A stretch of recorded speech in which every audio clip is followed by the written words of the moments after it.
Hello and welcome back to the course on deep learning. Today we're going to wrap up with backpropagation. All right, so we already know pretty much everything we need to know about what happens in the neural network. We know that there's a process called forward propagation where information is entered into the input layer and then it's propagated forward to get our y-hats, our output values, and then we compare those to the actual values that we have in our training set, and then we calculate the errors. Then the errors are back propagated through the network in the opposite direction, and that allows us to train the network by adjusting the weights.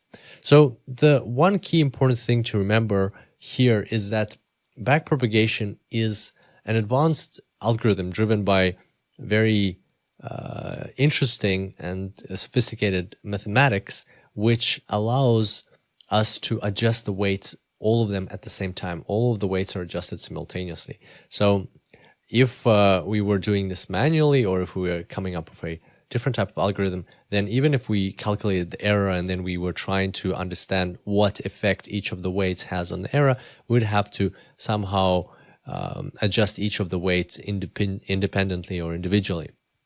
The huge advantage of backpropagation, and this is a key thing to remember, is that during the process of backpropagation, simply because of the way the algorithm is structured, you are able to adjust all of the weights at the same time. So you basically know which part of the error each of your weights in the neural network is responsible for. Now, that is the key fundamental underlying principle of backpropagation, and this was why it picked up so rapidly in the 1980s, and this was a major breakthrough.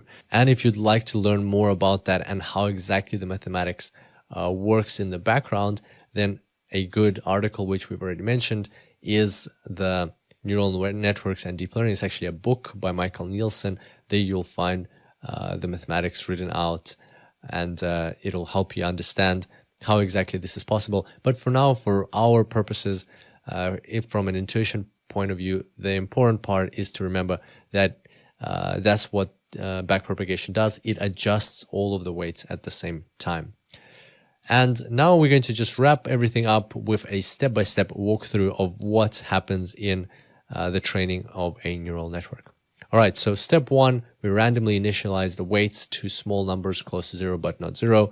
We didn't really focus on the initialization of weights during the intuition tutorials, but the weights have to start somewhere, and they are initialized with random values near 0, and from there, through the process of forward propagation, back propagation, these weights are adjusted until the error is minimized, until the cost function is minimized.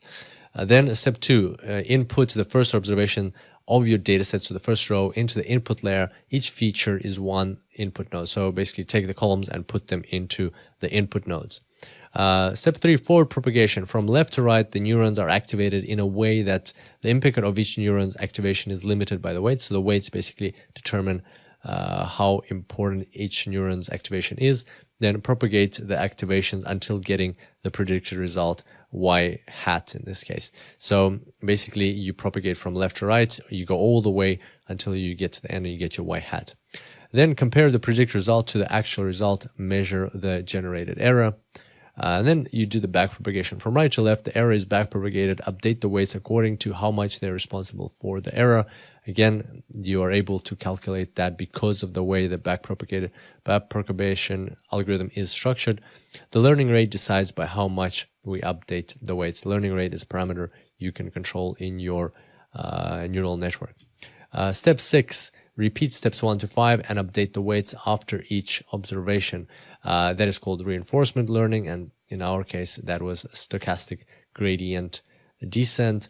Or repeat steps 1 to 5, but update weights only after a batch of observations. So batch learning, it's either full gradient descent or batch gradient descent or mini batch gradient descent.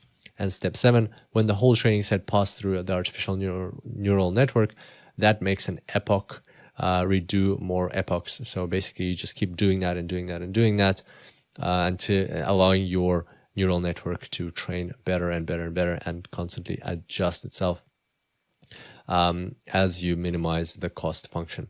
So there we go. Those are the steps you need to take to build your artificial neural networks and train it. And these are the steps that you will be taking together with Hadelin in the practical tutorials. Wish you the best of luck, and I look forward to seeing you next time. Until then, enjoy deep learning.